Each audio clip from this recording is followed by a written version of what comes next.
आज की कहानी का शीर्षक है अधूरापन। सुबह के 8 बज गए थे और राजीव अभी भी बहुत गहरी नींद में सोया हुआ था। दरवाजे की घंटी तीसरी बार बजी तो राजीव को ज़बरदस्ती आंखें खोलनी ही पड़ी। घड़ी की ओर नज़र डाली तो सुबह के 8:05 हो चुके थे। राजीव के मन में ख्याल आया, बात क्या है, आज मीरा ने मुझे जगाया क्यों नहीं और घंटी की आवाज़ सुनकर भी दरवाज़ा खोलने नहीं गई है। सोचते हुए राजीव बिस्तर से उठकर आंखें मलते हुए दरवाजे पर गया और उसने दरवाज़ा खोला तो देखा सामने दूध वाला खड़ा था। नींद में ही दूध लेकर वह किचन की ओर चल दिया। मीरा वहाँ भी नहीं थी। उसने ज़ोर से आवाज़ दी, मीरा कहाँ हो तुम? दूध को गैस स्टोव पर रखकर और गैस जलाकर राजीव जैसे ही पलटा तो गोलू आंखें फाड़े उसे ही घूर रहा था। शायद राजीव की आवाज़ से ही गोलू जाग गया था। क्या हुआ पापा? गोलू बेटा, तुम्हारी मम्मी कहाँ? कहते कहते राजीव को झटका लगा। उसकी आंखों से नींद गायब हो गई और उसे ऐसा लगा मानो उसे किसी अन्य दुनिया से इस दुनिया में पटक दिया गया हो। गोलू बड़ी ही मासूमियत से अपने पापा को घूर रहा था। मीरा है कहाँ अब? वह तो कब की छोड़कर जा चुकी है उसे ही क्या, वह तो सबको छोड़कर जा चुकी है। अब कभी वापस नहीं आएगी वह। उसे मरे तो कई महीने हो गए। राजीव ने सहमे हुए गोलू को खींचकर अपने सीने से लगा लिया। वह किसी तरह अपने दोनों बेटों के दिल से अपनी पत्नी और उनकी माँ मीरा की याद को दूर रखना चाहता था। इसलिए मीरा की मृत्यु के बाद से वह अपना दुख भूलकर उन दोनों का ध्यान बटाने का प्रयत्न करता आ रहा था। पर आज अचानक उसने फिर मीरा को आवाज़ देकर गोलू की यादों को कुरेद दिया था। उसे मम्मी याद आ गई थी। शायद पिछली रात राजीव देर तक अपनी शादी का वीडियो देखते देखते सो गया था। इसीलिए सवेरे गफलत में यह गलती हो गई। गोलू ने फिर से वही घिसा पिटा सवाल कर दिया, पापा, मम्मी हम सबको अकेला छोड़कर भगवान के पास क्यों चली गई? बेटा बताया तो था, जो लोग अच्छे होते हैं उन्हें भगवान अपने पास बुला लेते हैं। पापा, भगवान को मालूम नहीं कि मम्मी का एक छोटा बेटा भी है जो उनको याद करके बहुत रोएगा। यह बोलते बोलते गोलू की आंखों में आंसू निकल चुके थे। भगवान सब जानते हैं और वो यह भी जानते हैं कि तुम्हारा अब स्कूल जाने का समय हो गया है और तुम अभी तक तैयार नहीं हुए हो। राजीव ने बात टालने का प्रयत्न किया। राजीव की चाल काम कर गई। गोलू तुरंत बोला, अरे हाँ पापा, आज तो मेरी कराटे की क्लास है। कराटे वाली ड्रेस लेकर जाना है। गोलू बड़ा था। मीरा की मृत्यु के बाद से ही वह गुमसुम अवश्य हुआ, पर ऐसा लगता था मानो रातों रात ही वह अपनी उम्र से कई वर्ष बड़ा हो गया है। पापा के काम में हाथ बटाना, मोलू को तैयार करना आदि अनेक कार्य उसने स्वयं ही अपने हाथ में ले लिए थे। माँ के विषय में भी वह कभी अपने पापा से कुछ नहीं पूछता था। वह जानता था कि ऐसा करने से पापा को बुरा लगेगा। बच्चों के स्कूल जाने के बाद घर का सोनापन राजीव को काटने लगा।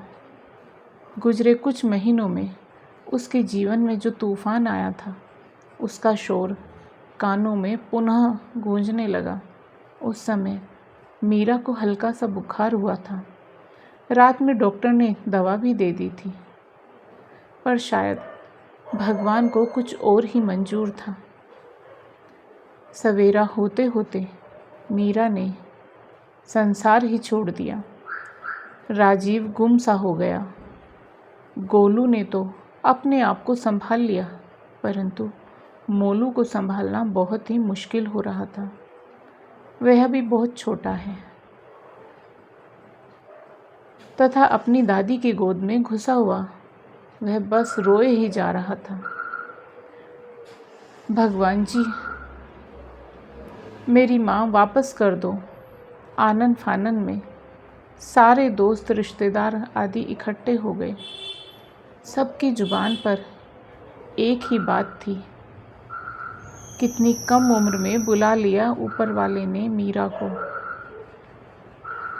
इतने छोटे छोटे बच्चे कैसे रहेंगे बिन माँ के।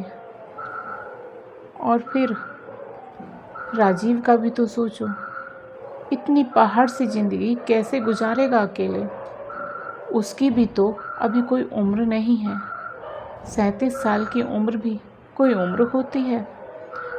रिश्तेदारों की बातें राजीव के दिल में अधिक चुभन पैदा कर रही थी। उसका मन होता था कि सब लोग चले जाएं, उसे अकेला छोड़ दें, जिससे वह अकेले में फूट फूट कर रो सके। पिछले चंद महीनों में उसने जाना कि वास्तव में पत्नी के न होने से आदमी कितना टूट जाता है। मीरा के चले जाने के बाद से राजीव स्वयं को अधूरा महसूस करने लगा।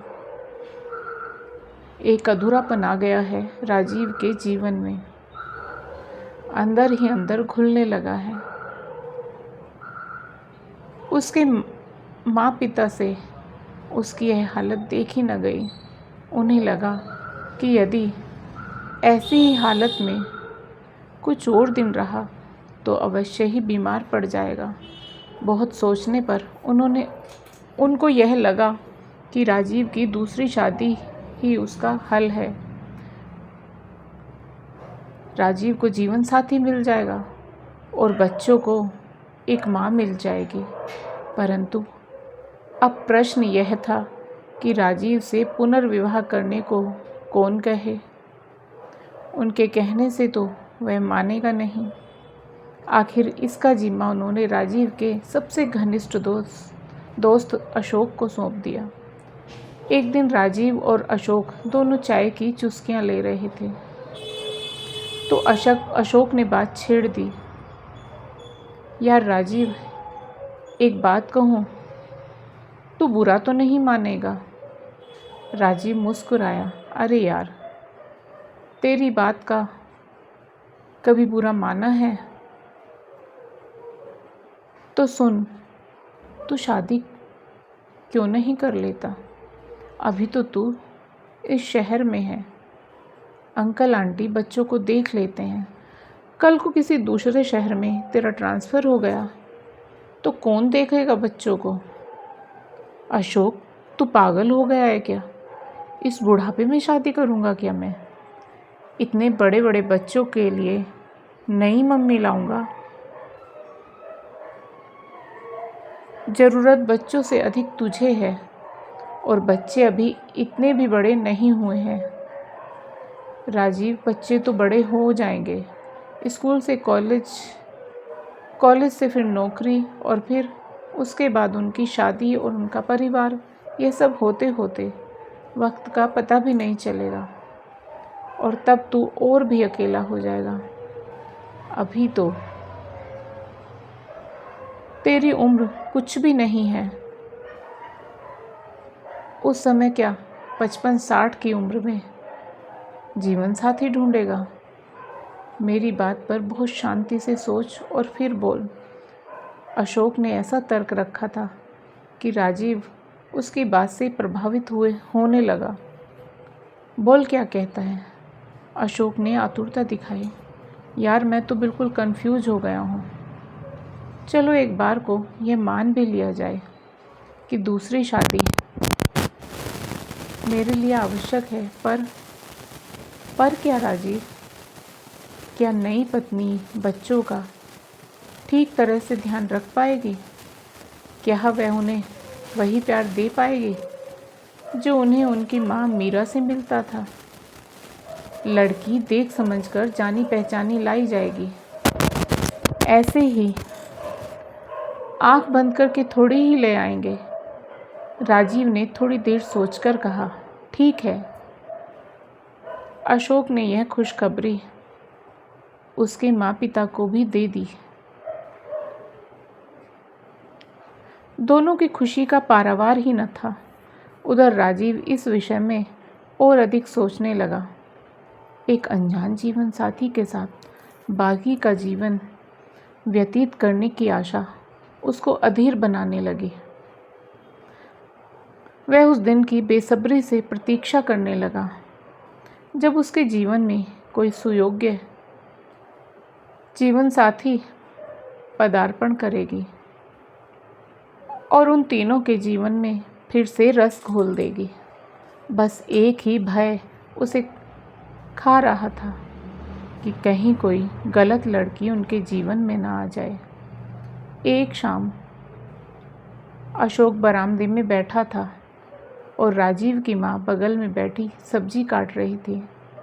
सामने लॉन में दोनों बच्चे और तुलसी खेल रहे थे। मौका देखकर अशोक ने बात छेड़ी, आंटी, ये तुलसी कैसी लड़की है? बहुत अच्छी है बेटा, बिन माँ बाप की लड़की है।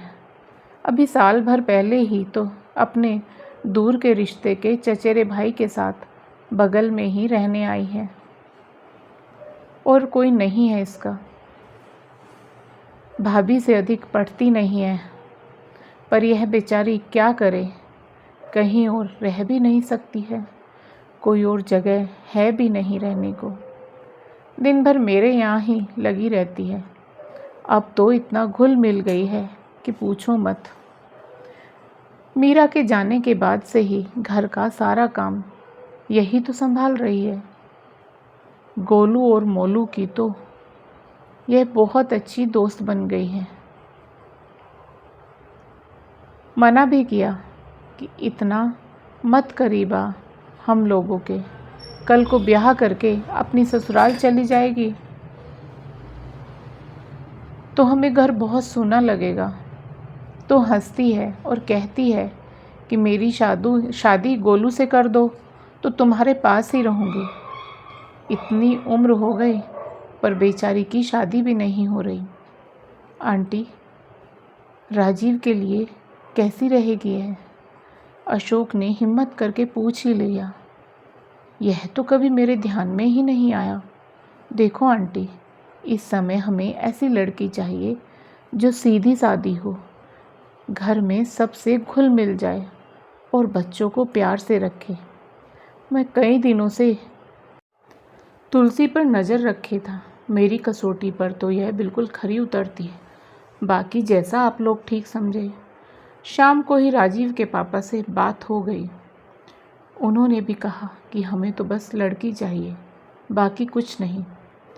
तुलसी के भाई भाभी तो बिना किसी खर्चे वाली शादी से बहुत खुश हुए। राजीव ने पहले तो यह कहते हुए ऐतराज़ किया कि उसमें और तुलसी में 10 वर्ष का अंतर है, परंतु फिर सबके समझाने पर वह मान गया। शादी की तैयारियां होने लगी।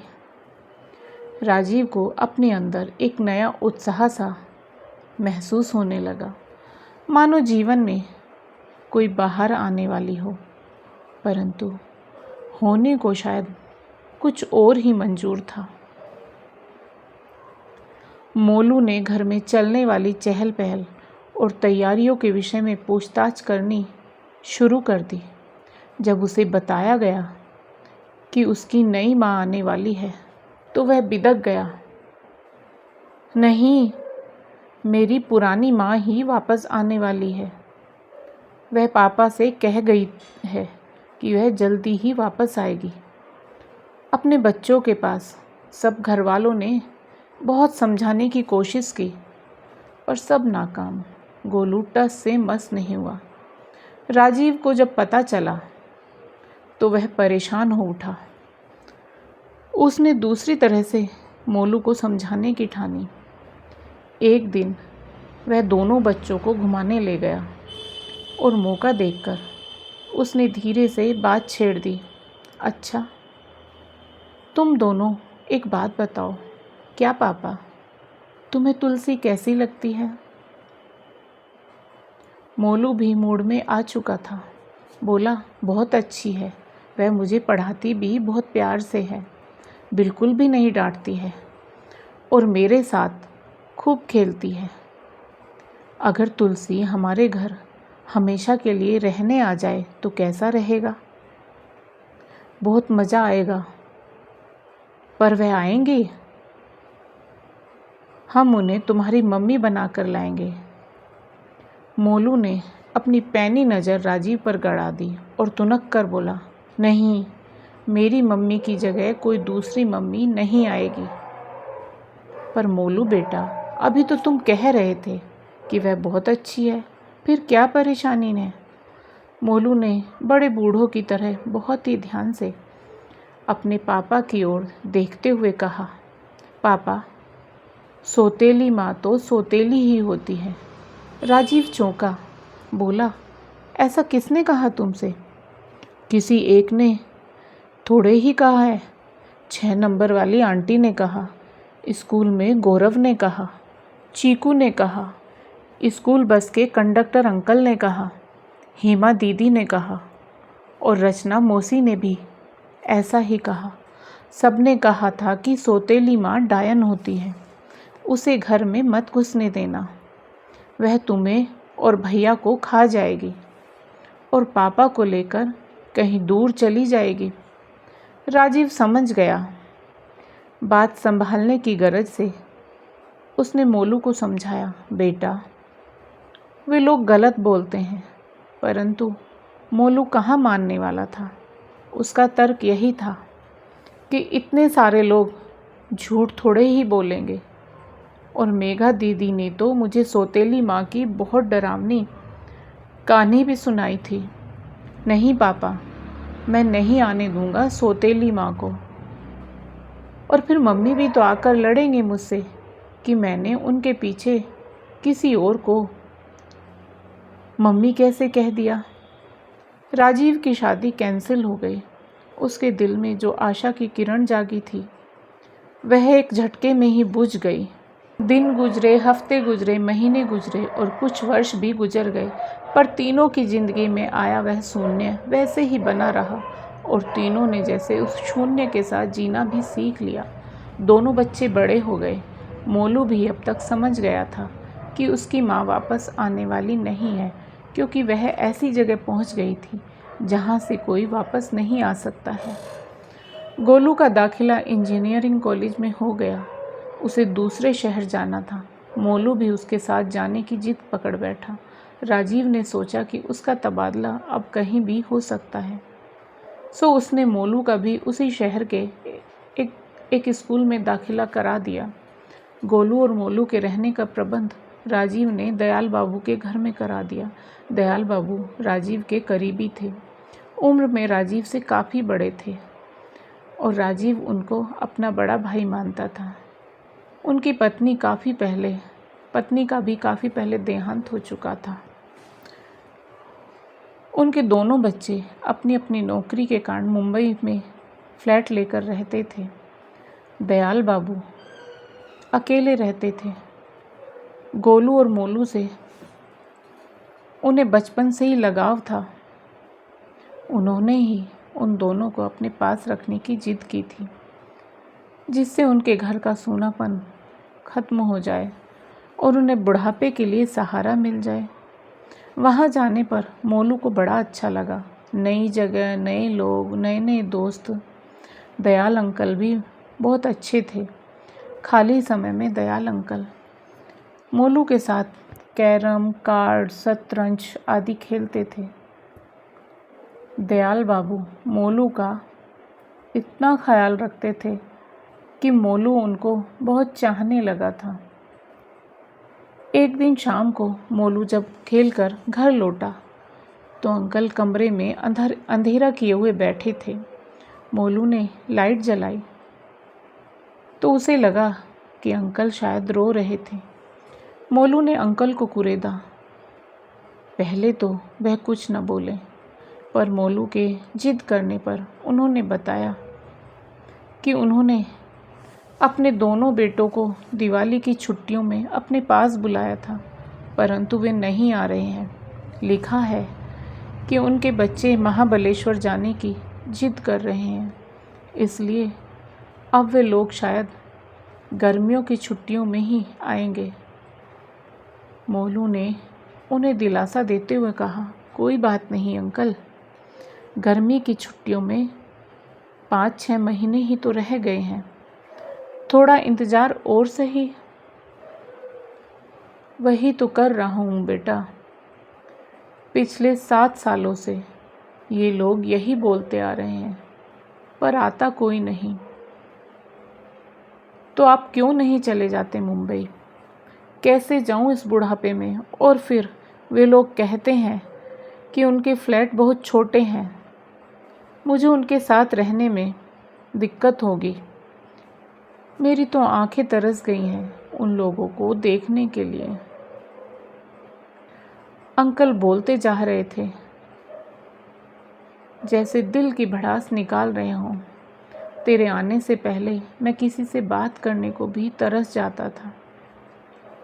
कितनी देर अखबार पढूं या कितनी देर टीवी देखूं? कोई अपना भी तो होना चाहिए जिससे दिल की बात कह सकूं। कभी कभी सिर में दर्द होता है तो अपने हाथों से ही दबा लेता हूँ। बुखार होता है तो कोई हालचाल पूछने वाला ही नहीं है। हर पड़ोसी काम धंधे वाला या परिवार वाला है, उसको मेरे लिए फुर्सत थोड़े ही है। किसी से थोड़ी देर बात करने लगता हूँ तो वह किसी ज़रूरी काम का बहाना करके निकल लेता है। मोनू ने बात का रुख बदलने का प्रयत्न किया। छोड़िए अंकल, अब मैं तो हूँ यहाँ, आप मुझसे बातें करिए और मेरे साथ खेलिए। मैं आपकी उम्र का तो नहीं हूँ, पर मुझे आप अपना दोस्त समझिए। अंकल सहसा ही हंस दिए। शायद इतने छोटे बच्चे के आगे बचपना करके उन्हें अपनी गलती का एहसास हुआ था। अंकल शतरंज का बोर्ड लाने गए तो उनके नीचे दबा हुआ एल्बम मोलू को दिखाई पड़ गया। उसके आने से पहले शायद अंकल वही एल्बम देख रहे थे। उसने खोल के देखा तो वह अंकल की शादी का एल्बम था। मोलू पन्ने पलटते हुए एक एक फ़ोटो देखने लगा। उसे पता ही नहीं चला कब अंकल आकर उसके पीछे खड़े हो गए थे। यह तेरी आंटी थी बेटा। अंकल की आवाज़ ने मोलू को चौंका दिया। मोलू के हाथ से एल्बम लेकर अंकल जैसे अतीत में खो गए और खुद से बातें करने लगे। तब तक गोलू भी आ गया था और बैठकर दयाल अंकल की बातें बड़े ध्यान से सुन रहा था। दयाल अंकल अपने ही ख्यालों में खोए हुए बोलते जा रहे थे। कितनी अच्छी लगती थी तुम्हारी आंटी, जानते हो? जब यह मुझे छोड़कर गई थी तो मेरे दोनों बेटे बहुत छोटे थे। मैंने इनको पिता और माँ बनकर पाला। अंकल, आपने दूसरी शादी क्यों नहीं की? गोलू ने पूछा। कर लेता, पर मेरे बेटों को सौतेले शब्द से सारे रिश्तेदारों और मिलने वालों ने इतना डरा दिया था कि वह नई माँ लाने के लिए राजी ही नहीं हुए। तो मैंने भी इरादा छोड़ दिया। अगर मैं तब दूसरी शादी कर लेता तो इनकी नई माँ इन लोगों के काम आती और आज बुढ़ापे में वह मेरे सुख दुख का सहारा होती। जब उनको सहारे और साथ की ज़रूरत थी, मैंने उनका साथ दिया और उनकी ज़रूरत पूरी की, पर आज मुझे सहारे की ज़रूरत है। तो वे लोग भूल गए। अब वे मुझे यहाँ पटक कर खुद मुंबई में रह यह भी नहीं सोचते कि बूढ़ा अकेला पड़ा होगा। दयाल बाबू अपने आंसू छुपाने के लिए तुरंत मुड़कर अंदर वाले कमरे की ओर बढ़ गए, पर मोलू ने उनकी आंखों में आंसू देख लिए थे। उसे उनके बेटों पर बहुत गुस्सा आया और वह गुस्से में ही बड़बड़ाया, औलाद अपने स्वार्थ के लिए कितना गिर जाती है। भैया, क्या फ़र्क पड़ जाएगा अगर अंकल उन लोगों के साथ रह लेंगे? थोड़ा बहुत एडजस्ट किया जा सकता है। खुद तो दोनों वहाँ मुंबई में रह रहे हैं और अपने पिता को अकेला छोड़ा हुआ है। अपने स्वार्थ के लिए अंकल को शादी नहीं करने दी, और अब जब उनको जीवन साथी की आवश्यकता है तो उनका सहारा भी नहीं बनना चाहते। हम दोनों भाई तो अपने पापा का कितना ख्याल रखते हैं, है ना भैया? गोलू ने धीरे से कहा। मोलू, हम दोनों भाइयों ने भी तो अकेला छोड़ दिया है अपने पापा को। मोलू ने झट सफाई दी। पर वह तो पढ़ाई की वजह से, मजबूरी में। गोलू ने अगली दलील दी।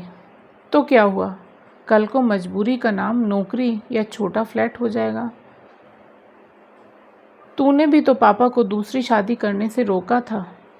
हमारे पापा भी इसी तरह किसी जीवन साथी के लिए तड़पेंगे, और तब कोई और मोलू तेरी ही तरह हम दोनों को गालियाँ देगा। मोलू को इतने खुले आक्रमण की आशा नहीं थी। उसे ज़बरदस्त झटका लगा और साथ ही आश्चर्य भी हुआ। भैया इतने वर्षों तक यह बात दिल में ही रखे थे। फ़ोन की घंटी से उसका ध्यान टूटा। हेलो, कैसे हो मोलू? फ़ोन राजीव का था। दोनों ओर के हालचाल का आदान प्रदान होने के बाद राजीव बोला, तुलसी भी यहीं खड़ी है, तुमसे बात करना चाहती है। फ़ोन पर तुलसी की आवाज़ आई। हेलो मोलू, मैं बोल रही हूँ। मोलू की पकड़ फ़ोन पर और मजबूत हो गई।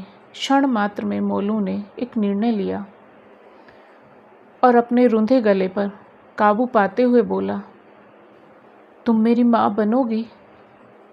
उधर सन्नाटा छा गया। फिर राजीव की आवाज़ आई, मोलू, तुमने क्या कह दिया बेटे कि तुलसी भाग गई? पापा, अगले हफ्ते मैं भैया के साथ 2 दिन के लिए आप लोगों के पास आ रहा हूँ। तब तक आप दोनों शादी की तैयारी कर लीजिए। मैं अब उन्हें मम्मी कहना चाहता हूँ। राजीव को अपने कानों पर विश्वास ही न हुआ। मोलू ने अपनी बात जारी रखी, और पापा, हम सब लोग फिर मिलकर दिवाली यहीं दयाल अंकल के साथ मनाएंगे। मोलू ने कनकियों से देखा। अंकल अपने आंसू पोंछ रहे थे। शायद खुशी के आंसू थे। उसे लगा कि उसके इस एक निर्णय से न जाने कितने लोगों के आंसू धुल जाएंगे। आज मोलू के एक फैसले ने 2 बूढ़ों का अकेलापन दूर कर दिया था। तो दोस्तों, आपको आज की कहानी कैसी लगी?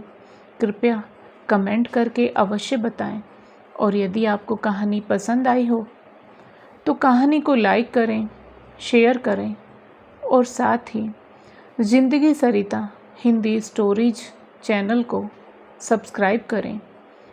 फिर मिलेंगे दोस्तों एक और नई कहानी को लेकर। तब तक आप अपने परिवार के साथ हंसते रहिए, मुस्कुराते रहिए, खुश रहिए। राधे राधे प्यारे दोस्तों।